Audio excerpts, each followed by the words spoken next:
Ողջույն, ես Մկրտիչ Իսրայելյանն եմ։ Ընտրությունների նախաշեմին քաղաքական դաշտում կրկին սկսվել է սեզոնային միգրացիան։ Նորից ասպարեզ են դուրս եկել 1-2 հոգանոց կուսակցությունները, որոնք միշտ գտնվել են քաղաքական կյանքի լուսանցքում։ Այս ուժերը սովորաբար ընտրությունների հոտը զգալուն պես վերածվում են ամենաբարձր գոռացող փրկիչների, եւ որքան ցածր է նրանց իրական կշիռը, այնքան բարձր է նրանց աղմուկը։ Այդ ուժերն իրենց ներկայացնում են որպես նոր որակ, երրորդ ուժ, ճշմարտության միակ կրող, սակայն իրականում զբաղված են քաղաքական մուրացկանությամբ։ Քաղաքական խոփանչիները ակտիվանում են հենց այն պահին, երբ սկսվում է ընտրացուցակների ձևավորման փուլը։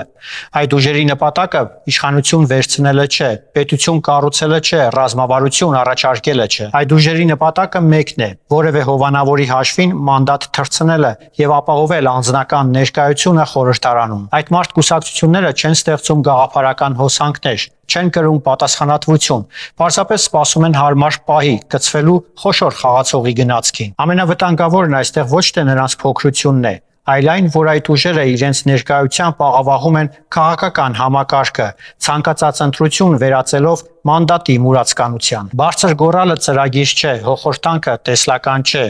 Օրակարգ թելադրողի ինքնահռչակ տիտղոսը չի ավելացնում քաղաքական կշիռը։ Քաղաքական մուրացկանների ակտիվացման սեզոնը սկսվել է։ Կրկին տեսնում ենք նույն ծանոթ, իսկ երբեմն նոր դեմքեր, որոնք հայտնվում են ընտրական քամիների հետ։ Նրանք գալիս են անձնական շահի հաշվարկով, գալիս են փոշիացնելու հասարակության վստահությունը եւ ձայները, գալիս են հույսով, որ գուցե այս անգամ ինչ-որ մեկը նրանց դեմքին մանդատ կշպրտի։ Ես Մկրտիչ Իսրայելյանն եմ, կհանդիպենք։